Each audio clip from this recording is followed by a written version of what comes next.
My name is Ard Kramer. I also work in IT, and I call myself a quality sofer, which is a combination of quality and philosophy, because I think it's all about asking questions. And I do love asking questions in all kinds of different ways. And as we see right now, that we have to work a lot in teams. I come from the Netherlands, where we work a lot in Agile and Scrum teams. And mostly there's a lot of focus on getting results. You have to get results. You have to get results. The ultimate situation where you have to deal with results is sport, right? It's about winning or losing. But still, I like to present you that you can have a successful team without too much focus on results. And I have to be honest about that. Result in sport is quite simple. It has a scoreboard, and he will show you the results. But what I'm going to tell you today is a story of my experience as a sport coach. And you can see me sitting here, next to the pitch, next to the court, and I'm a volleyball coach. And in that situation, I was an assistant coach. I was responsible for analyzing the opponent. And on the left side, you see the team I was working with. Maybe hard to recognize me because all the players are much taller than I am. But I'm a part of it, and it has a lot of fun to be part of it. And I do like to attend a lot of matches too. I like to see other matches. And even last weekend, I was in Rotterdam. In Rotterdam, where I live very close by, we had the biggest match in volleyball in the Netherlands ever. We had 12,000 people in the stadium. And I'm going to ask you right now, do you know, it's not a very good picture, I took it myself, and maybe I did it a bit on purpose, if you can recognize who we're playing against. I have to admit, you are good. You are really, really very good. We were hit off the court 3-0 because you have an immense good team. And I said, it was the biggest match ever in the Netherlands. 12,000 people. Never bigger again. And then I have to be really humble, because when I show you this, you know where it was? Nobody was there. It was here in Poland. The record ever, best visited match volleyball ever, was in Poland. I was talking about 12,000 people. 65,000 people were in that arena. I wish I was there. Wouldn't that be great? What a feeling if you stand there. Okay, so I think when I can speak about volleyball, I have to be in Poland, right? You do understand the game. But what I'm going to tell you is about my team. I'm still involved with my team in a different role right now, but I am dealing with a team playing at the second highest level of the Netherlands. You got a Premier League and then the level below. And it's a lot of fun to work with 12 ladies. And the best way to introduce them to you is by using this picture. These are the ladies. And this is a photo shoot because one of our sponsors sells wedding dresses. So we had a training weekend and we had to do a shooting. And you can see we had a lot of fun. And I think that's very important, to have a lot of fun doing what you're doing. And now I will tell you more about the team, how we work. They're like amateur, they're not professional, they're amateur players. So that you have to take into account. What I like to tell you is how we deal with a team without focusing on results. And I thought, what kind of structure can I use to tell you the story about my team? And what I do, I will refer to quite a few books. And I've read this book from Patrick Lencioni. Who knows this book? Great. So you know that the 5 points on your left is about the dysfunctional, the lack of trust in a team.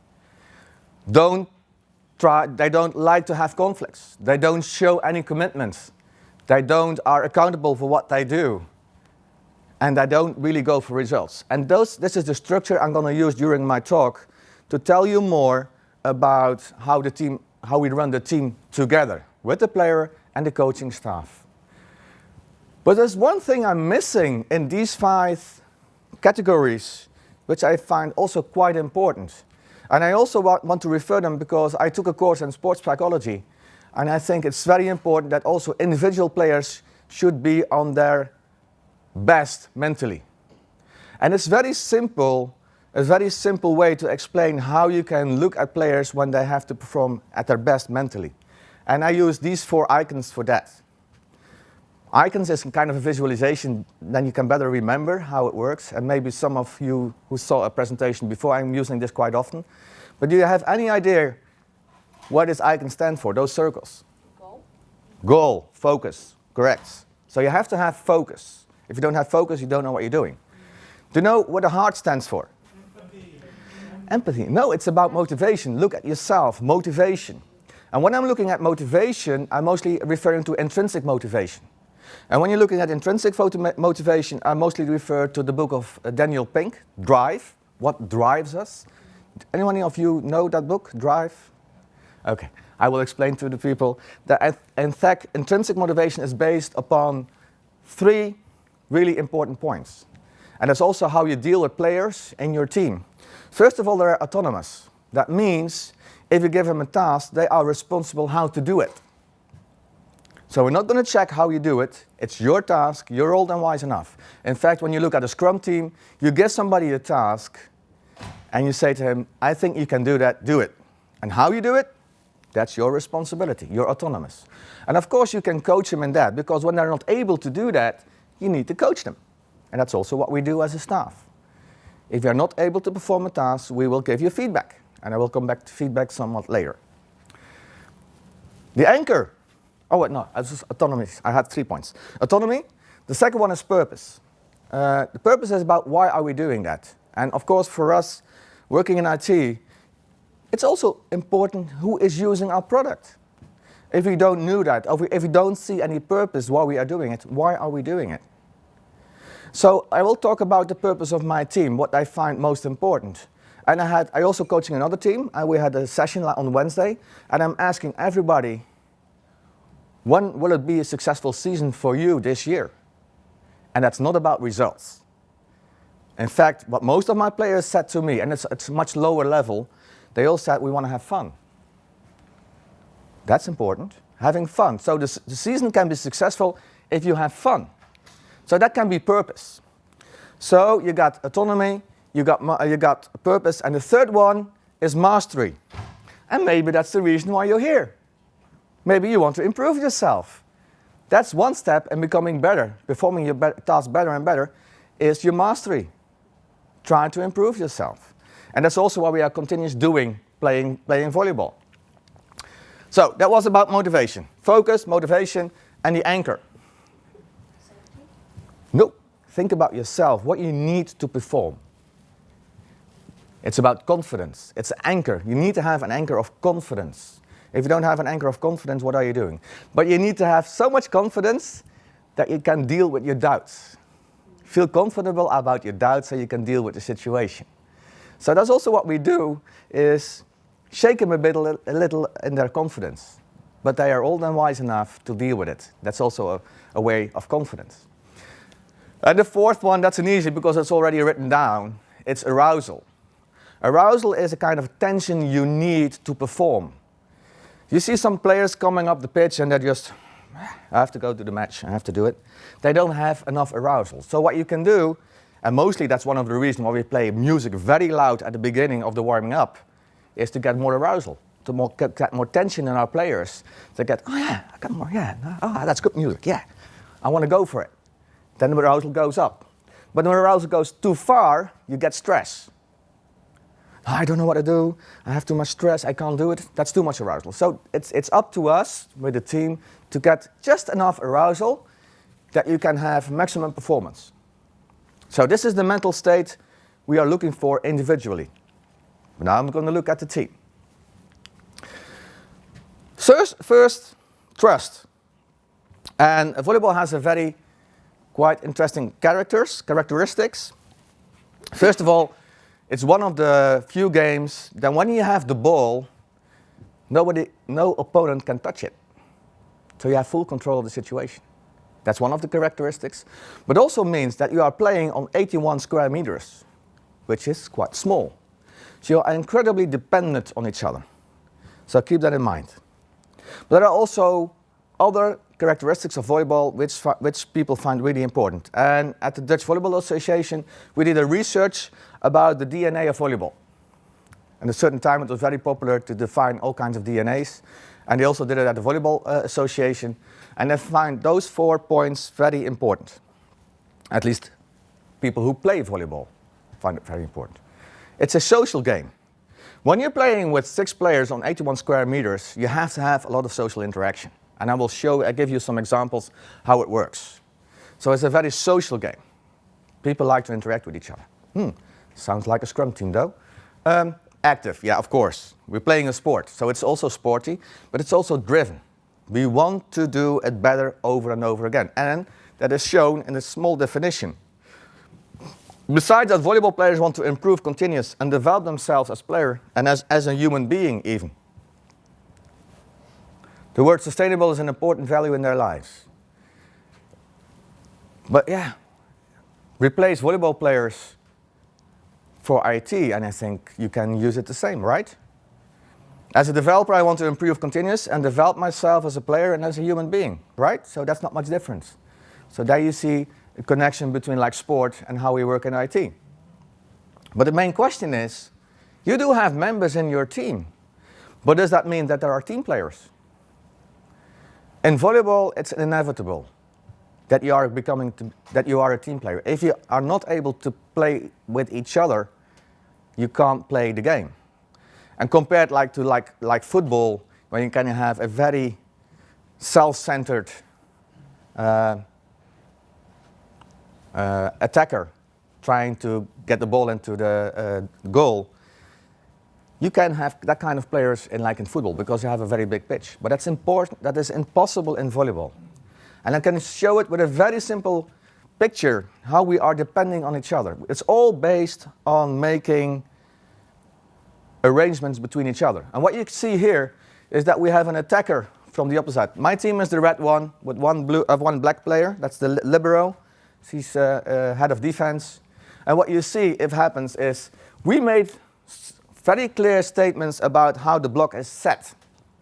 If they move like 5 or 10 centimeters to the right, you can see what happens. If they move to the right, she will be in the block zone and she can't play defense.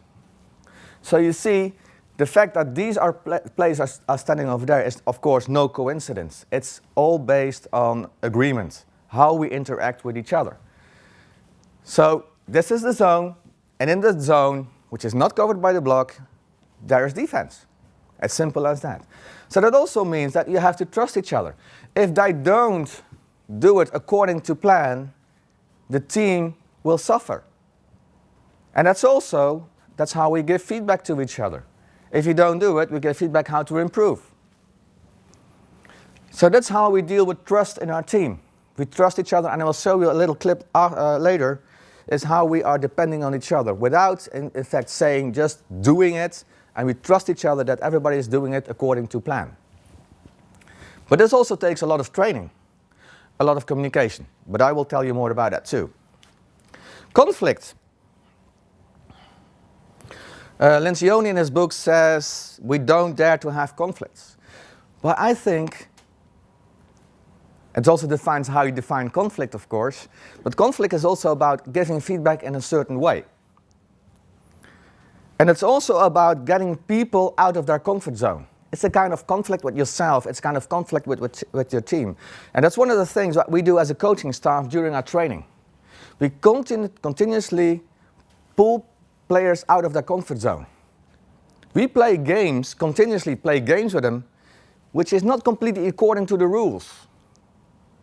Or just situations which are different than what happens in the game. Because what happens in the game is that the opponent do different things than you expected it to do. Of course, we make a lot of analysis about our teams. We have videos about our opponents. We know how they play. But they also have videos about us, how we play. So it's about strategy against strategy. That means that something can change during the match, and you have to be able to improvise. And improvisation is something that we do during the training, continuously do during training, is that we have kind of conflicts. I give you a problem, solve it. And getting people out of the comfort zone is the best way to do that. And I will refer to quite a few books, but this is also a book which I find very interesting, How to Learn. And it's also, I can tell you a very little story, how you learn to improve yourself. Because there was an experiment with 3 teams. And the assignment would be, the game would be, you have to throw a bag of nuts into a basket. And the assignment was, you're standing 1.5 meters from that basket. And which team can throw the most bags into the basket? And the three teams were allowed to practice.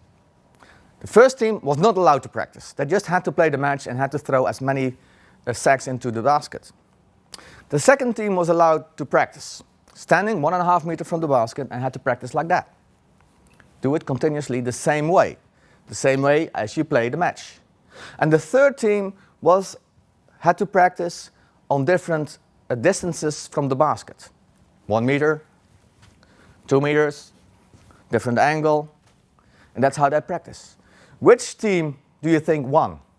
The first team that didn't practice, the second team that practiced the way it should be, or the third team that practiced in all kinds of different situations?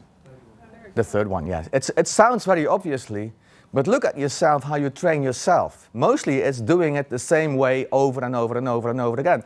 And we think, yeah, it's like automating a kind of gesture, a kind of behavior. But if you do it over and over again in the same way, you lose focus. You don't think about it anymore. You still do it the same way. So that's what we do as a coaching staff, is we offer them all kinds of exercises continuously in a different way. Now you have to do this.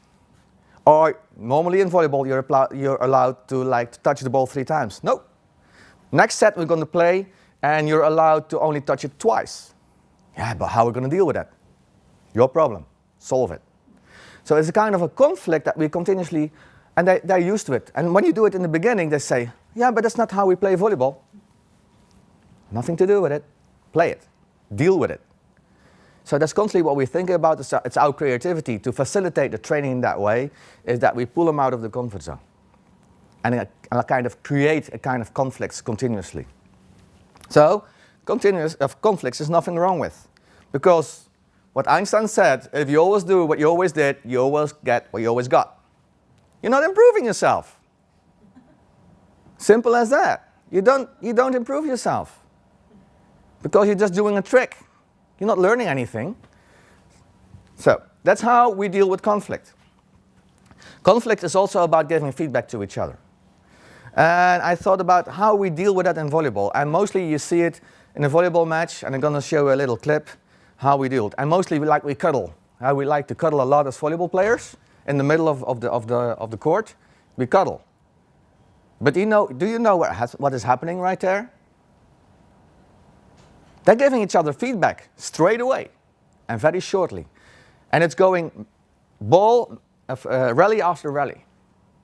And that's the reason why I don't call it feedback anymore, I call it speedback. It's going continuously. And you see what happens. I'll show you two rallies.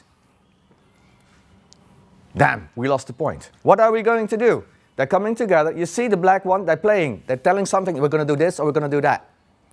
That's interesting. So now we get the ball. As you can see, she's leading defense. That's something else. But she's leading defense. And there comes the ball. And we're going to have like the same situation. We're trying to make the point. This is all automatically movements. Oh, we didn't make it. We tried to make a point. No. Now we come in the same situation as before. And now we kill it. And we had a lot of fun. That's also quite important. And I can tell you more about what the reason is why we're hopping. There's a reason for it. It has something to do with like hormones. And not only like hormones in general. Yeah. So this is about conflict. Giving each other feedback over and over and over again. On what are we giving feedback? That's a cliffhanger. We'll come back to that. So, about commitment. If you don't show any commitment, you don't have a good team. But how far are you willing to go? What is your focus? And maybe we as a staff have a certain expectation of how much commitment we ask from our players. But as I said before, we're amateurs. We just have to work during daytime. We're going into the arena in the afternoon to do our exercises and play our games.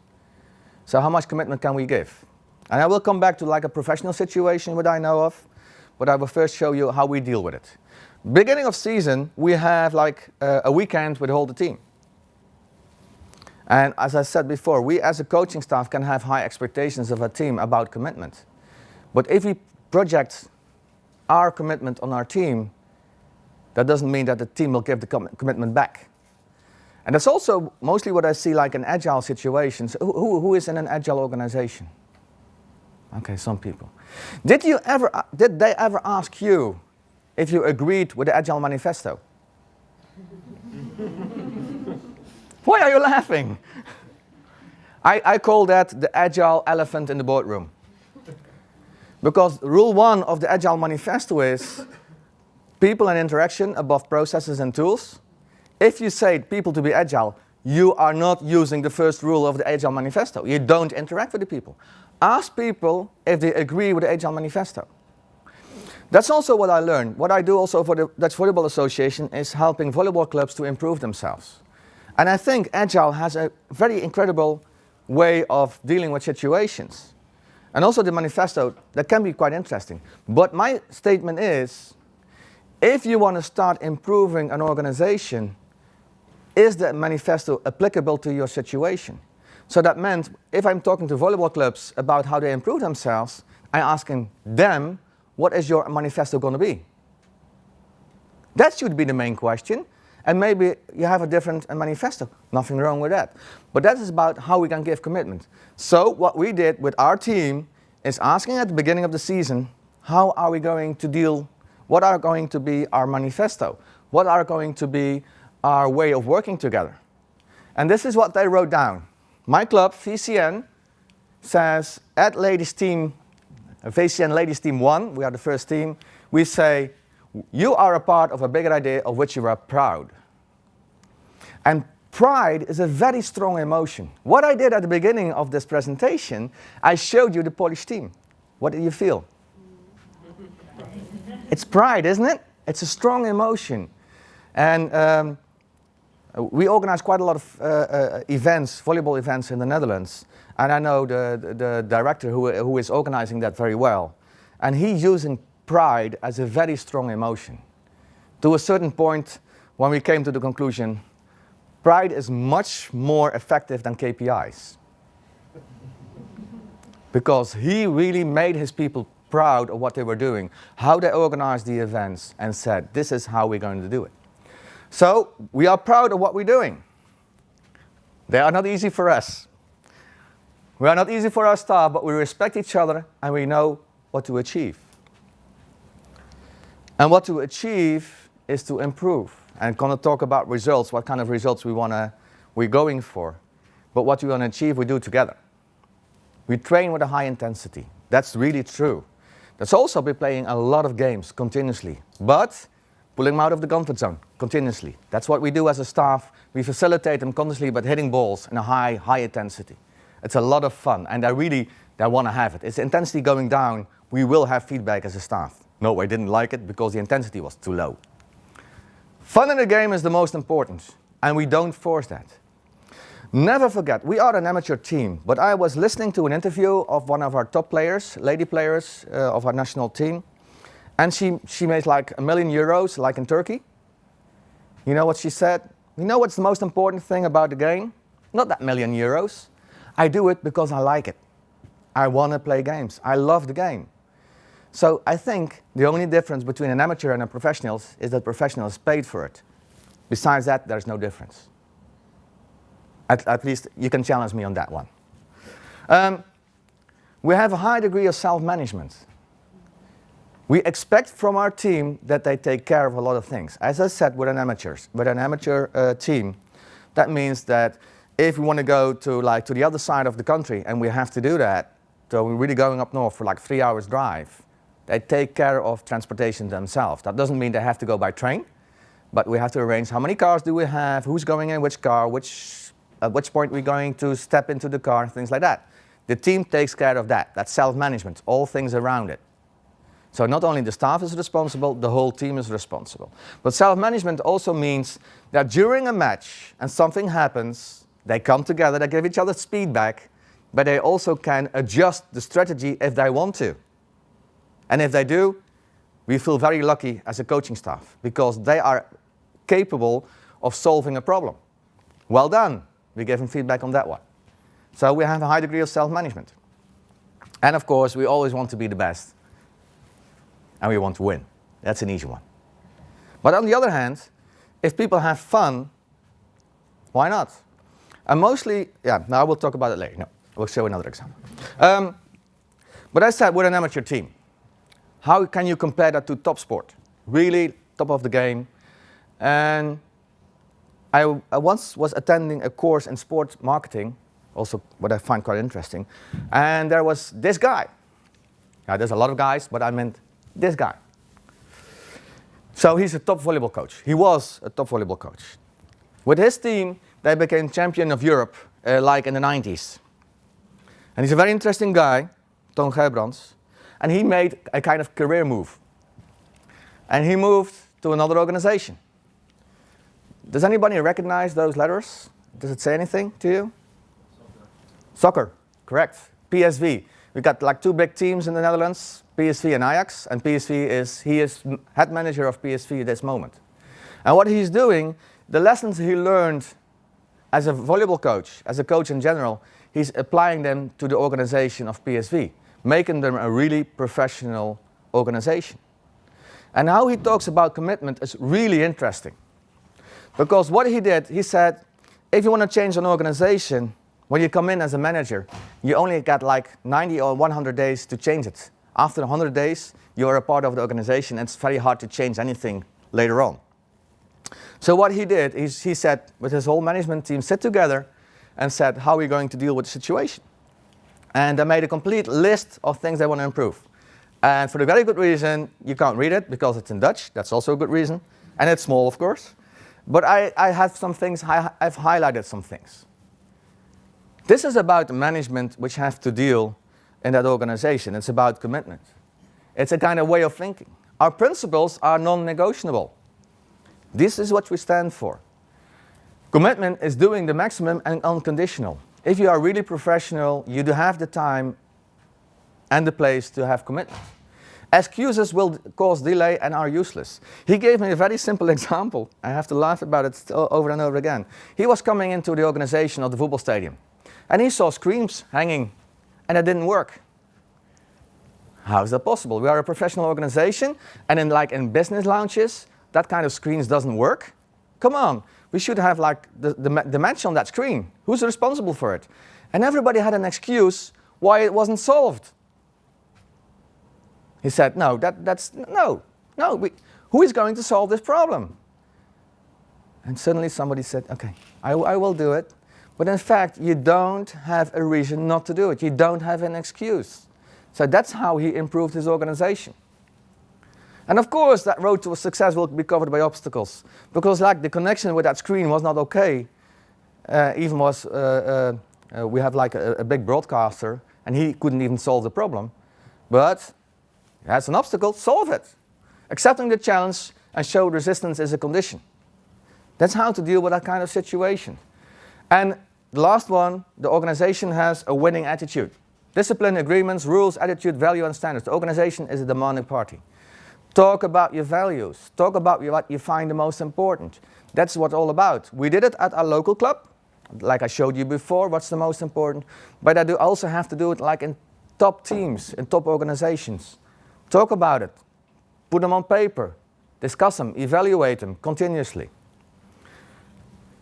When I'm talking about self-management, it's also about accountability. Do you feel the responsible to perform to the max? And it's also another very interesting book. Who knows this book? Turn the ship around? None of you? Okay. It's a book about a submarine. Submarine? And as you think, like a military, it's like a control command structure, right? No? What he did, it started with his submarine, which was the worst performing submarine in the US Navy. That didn't, according to standard, that didn't do anything. So he became captain of that submarine, and he managed to get him the best submarine of the US Navy. He won prizes with that submarine. About more command and control? No. He made his people accountable, which means that if you are working with people who can perform a task in your IT, in your sport team, or even on a submarine, you know they are professional enough how to perform their tasks. So give them that responsibility. Give them that autonomy. You're able to do that, do it. Don't ask for permission, just do it. And that's the same what he did on a submarine. The image I have is that the captain was sitting on his chair, and the only thing what he did is somebody came over to him and said, we're going to dive. He didn't say that's good or no good. He said, okay, you're responsible, do it, take care of it. And if it's not okay, some other will engage with him and says, okay, wait, you want to dive? We first have to do this or that. All people felt responsible, but you have to do it out loud. Like the speed bag I was talking about, if you don't communicate about it, nobody knows what you're going to do. So the guy responsible for diving said, we're going to dive. And then somebody else said, okay, open the valves. I'm going to open the valves. All about doing it by himself. If you are really good at what you're doing, you know how to perform your tasks. And that's also what we do in the volleyball team. We are referring to this kind of model. Still forgetting the name of the model. If you want to know, please ask me later. And the model, I hope you can read it. But it's all about, it starts always in the center. Me and my task, which is the most important thing you have to do. So what we do, what we talk about in our team is, what is your task? And if you are not able to perform your task, we're going to train you. We're going to give you exercises to improve. One of the tasks can be, against that opponent, you have to hit diagonal. The diagonal area, the opposite angle. Yeah, but I don't know how to do that. Okay, we'll give you exercises how to do that. But that's going to be the task you have to perform during the match. Me and my task. Also, there should be the focus. You should be confident about it that you can do it. You should have enough arousal to do it. So that's your mental state. But it's all about me and my task. That's the only thing you should focus on. Because everything around it is something which holds you back for performing your task. Because the first one is external distractions. An external distraction in a sport game is quite easy. The referee takes a decision you don't like. It's a distraction. Do you have any influence on the decisions of a referee? Some people think, but tell me, I'm a referee too. No, you don't. I take a decision and I don't stand back and says, no, oh yeah, sorry, you're right, that was out. No, I'm calling the ball in, it's in. So when a player comes up to me, why should he do that? It's a distraction for him. You should perform your task. You should hit the ball into the court. Then it would be in, and I would call him in. Although I say it's out, whatever. So it's about distractions. Don't let yourself be distracted. And mostly when you're working these days, working on your task as a developer or whatever, people are coming up with email or telephone, external distractions which hold you back by performing your task. Throw them out when you have to do your task. Be focused, be concentrated. Also, the next ring around it is the ish should be comparison. I do it like this, but how should it be? I had to do it like this. It's a kind of extra distraction that you will have in your mind. It's a kind of voice in your mind which helps you, oh, I had to do it like this, I didn't do it. No, that's also what we give feedback on, is, okay, you hit the ball like this, maybe you should try it a little more like shoulder like this, or hit the ball like that. We're going to give you feedback on that. But don't think about the ideal situation, because there's never going to be an ideal situation. Think about that. Don't think about success or failure. I'm not allowed to fail.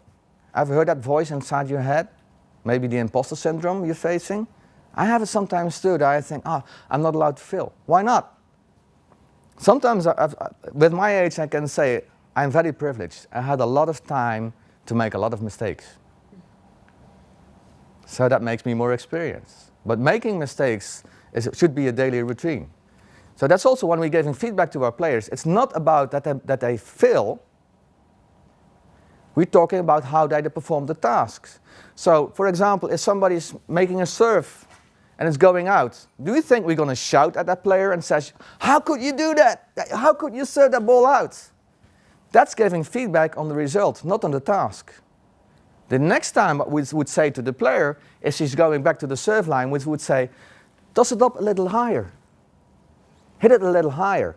We are focusing on giving feedback on the task, not on the result. Because don't you think that if the player makes a mistake, she feels bad, and then we as a coach going to shout at her? Do you think that makes her better? Feel better? Don't think so. Mostly also what I do as a coach, I don't look at the server because she's old and wise enough to make that serve. I will look at how she performs her task and I will give feedback on her task, as I said before. Also about performance consequences. My family is watching. What if I fail? What if my performance doesn't look according to what I had to do? It's all kind of things inside of your head which can be a distraction. And even the outer ring is even, for God's sake, what I'm doing here. That's one of even a philosophical question. What I'm doing here? But it's all kinds of distraction. What happens to players inside of your team, which you should be aware. And it's quite a funny anecdote. Like 2 or 3 seasons, we were playing one level lower. And we were doing really well. We were on the top of the table, so we were heading towards the championship. But a championship is not a goal. And I will explain it to you later. But the coach was during a timeout, he said, come on ladies, play better, otherwise we don't become champion. Champion has nothing to do with the task, right? There's no task, becoming champion isn't the task, right? So one of the captain came over to me and said, Art, can you tell the coach that he's not coaching on tasks? Because he was with like success or failure or the consequences of that. He was busy doing that. And the player said to me, bring him back to the first circle. Even my coach had to be corrected in that way.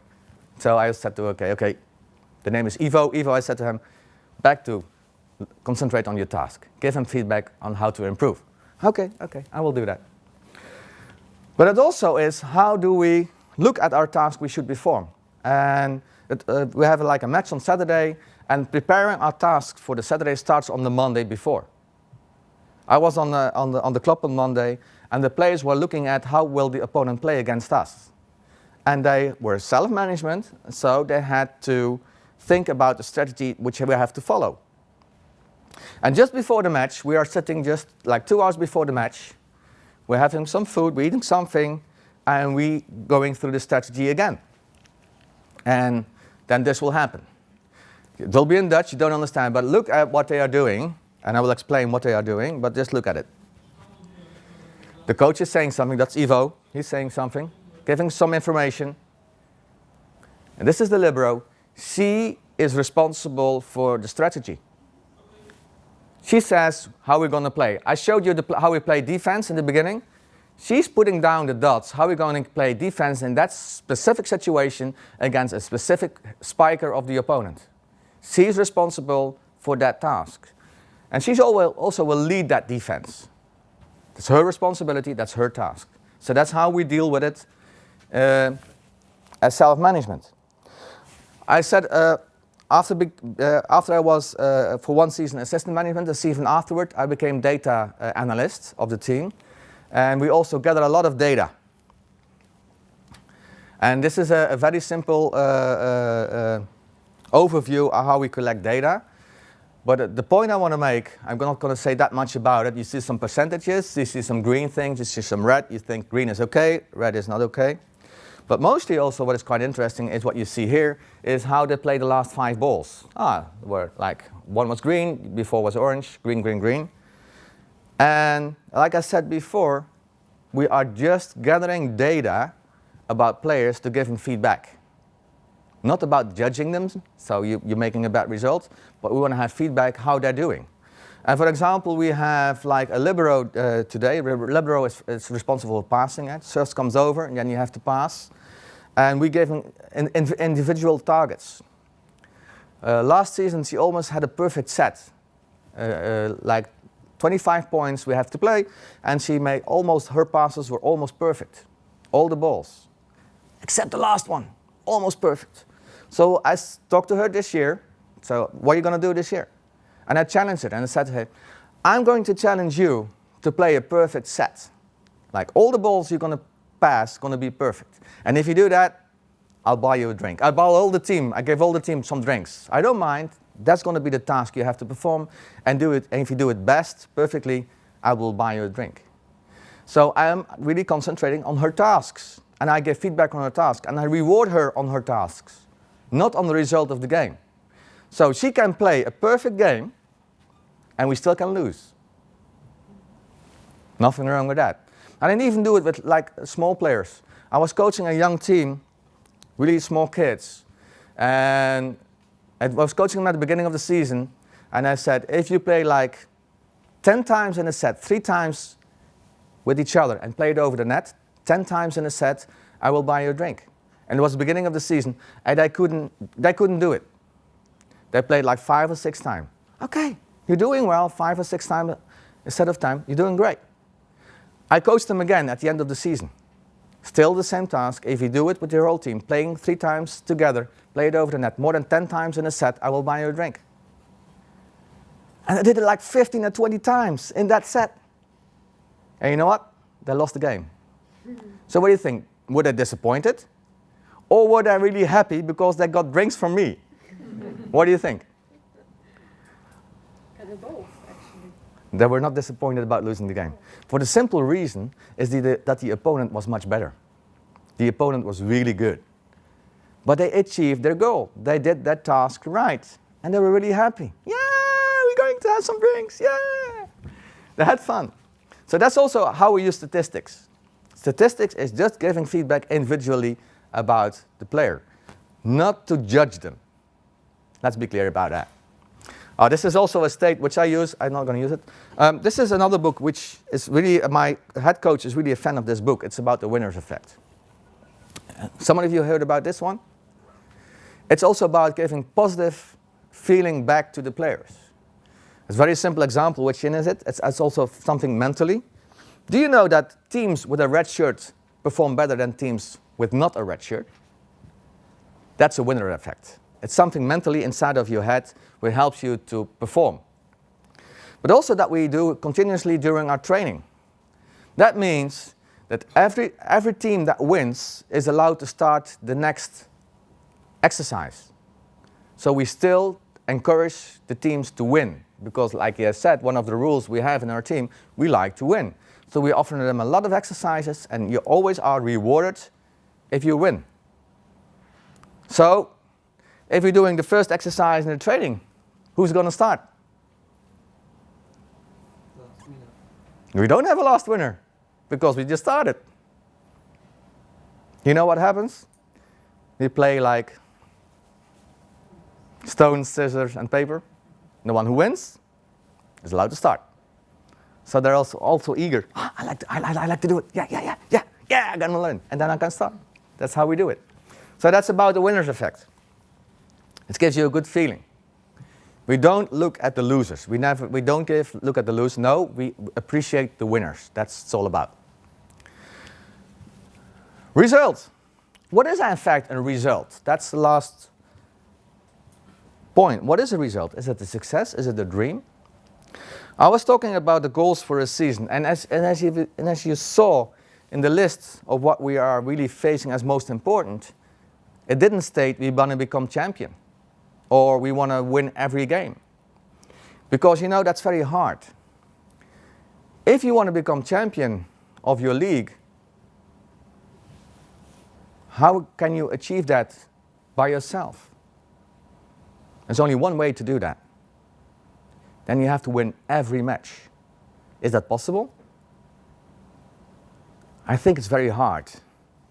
Because you are depending upon an opponent on the other side of the net. And if they are better, you lose. and you don't achieve your goal. We want to become champion, we lost, so we're losers? No. Like I said before, if you focus on the tasks, if you get feedback on the tasks, you can still perform a very good match and lose. So we are improving ourselves, and if we are doing the best we can, and we are doing it according to our task, the chance that we will win will increase. And look at yourself, there are so many situations around you. A very crappy manager, hopefully recognizable, or management that takes decisions which you don't influence, that has influence on your results. That means that your product will be less successful because they push it out into the world with a lot of bugs or with a low quality. But it doesn't mean that you have performed worse, that you have performed bad. You still could do your task to the utter quality that you could do, and the result can be bad. So that's also how we look at results. And and that even works on a very high level. Because this is a statement of a really top coach. We never lose. We either win or we learn. And I have an immense appreciation for this coach. It's this guy. I don't know if you know him, Kitch Karai. He's head coach of the US ladies team right now. He's a double gold medal winner. He played beach volleyball and indoor volleyball. He won both golden medals. So yeah, really top sport. And they played in the semi-final of the Olympics in Rio de Janeiro. And they lost against Serbia. You're so close to your goal, becoming an Olympic champion, and you don't do it. And I know how he's looking at his team, how he's working with a team. And I found a quote of one of his players which really shows what a really good coach he is. Because, and I'm going to read it to you, maybe you can't read it at the end. It's the journey that matters. US veteran Kayla Benworth said afterwards, she turned her head to the side, mustering the gumption to say more, and exhaled, not the outcome. So that means the team is not focusing on the results, it's focusing on the process. The steps they are going to take to improve themselves over and over and over and again. Also in a situation that you lose a semi-final in the Olympics. And if you quote it like this, I have an immense appreciation how you deal with your team, how you work with your team, how you are working together in your team, even in the semi-final of the Olympics. Of course she's disappointed. She definitely wants to win, but she knows it's the part of the process we're dealing with in this team, how to improve ourselves immensely. Because success is always a process, never an event. Failure is an event, never a person. Think about it when you're working in a team, how you organize your process together, how you give feedback, how you are committed to the situation, how you are accountable in what you do. Then you will have a process. Then you will have success. And maybe the results are not according to what management think. You still can perform to the best. So I will come back and I will finish right away. These are result, accountability, commitment, conflict, and trust. I said your mental state. Don't forget that one. That's the 4 icons. Focus, motivation, confidence, and arousal. Trust about dependency. You have to, if you are depending on each other, trust each other on that one. If you are in conflict, give each other feedback as fast as possible. See what happens shortly, very briefly. But also show appreciation.